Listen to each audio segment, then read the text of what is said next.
ఒక middle class వ్యక్తిని పట్టుకొని నీ జీవితంలో క్లారిటీ ఉందా అని అడగడం అనేది అర్థం లేని ప్రశ్న. ఎందుకంటే క్లారిటీ లేని జీవితాలే మిడిల్ క్లాస్లో ఉండిపోతాయి. ఇది నీ తప్ప అంటే కాదు. చిన్నప్పటి నుంచి మన తల్లిదండ్రులు రూల్స్ని విలువలని లాజిక్ చెప్పకుండానే మన మెదడులో రుద్దేశారు. పెద్దయ్యాక కూడా మన బ్రెయిన్ అదే రూల్స్నే ఫాలో అవుతుంది. అది అప్డేట్ అవ్వాల్సిన అవసరం ఉండదని చాలా మందికి అర్థం కాదు, అసలు ఆలోచించరు కూడా. ఇందులో ప్రధానంగా ఎఫెక్ట్ చేసేటివి చెప్పిన మాట వినాలి, పెద్దలకు ఎదురుగా మాట్లాడకూడదు, అది మన కోసం కాదు, అది మన స్థాయి కాదు, లోకం ఏమనుకుంటుంది. ఈ రూల్స్ వల్లనే ఈరోజు నచ్చని పెళ్లి చేసుకుంటున్నారు, నచ్చని ఉద్యోగం చేస్తున్నారు, పెద్ద పెద్ద కళలు కనడానికి భయపడుతున్నారు, కాంప్రమైజ్ అవుతున్నారు.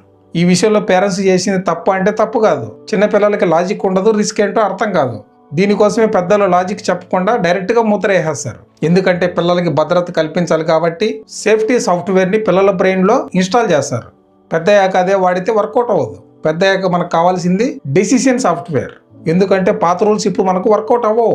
మనం ఈ సొసైటీలో ఒకరం, ఈ సొసైటీ ఏమో మనం అందుకోలేనంత స్పీడ్గా వేగంగా పరిగెడుతుంది. మన పిల్ల వయసులో మన పెద్దలు చేసింది ఫిజికల్ ఫైట్, ఇప్పుడు మనం చేస్తోంది టెక్నికల్ ఫైట్. ఇవి రెండు ఒకటి కాదు, భిన్నంగా ఉన్నాయి. కాబట్టే మనందరం అప్డేట్ అవ్వాల్సిన అవసరం ఉంది. ఇప్పుడు నువ్వు చేయాల్సింది ఒకటే, పాత రూల్స్ నిజంగా నిన్ను కాపాడుతున్నాయా లేక ఆపేస్తున్నాయా? ఇది నువ్వు ఆలోచించినప్పుడే నీ నిజమైన జీవితం మొదలవుతుంది.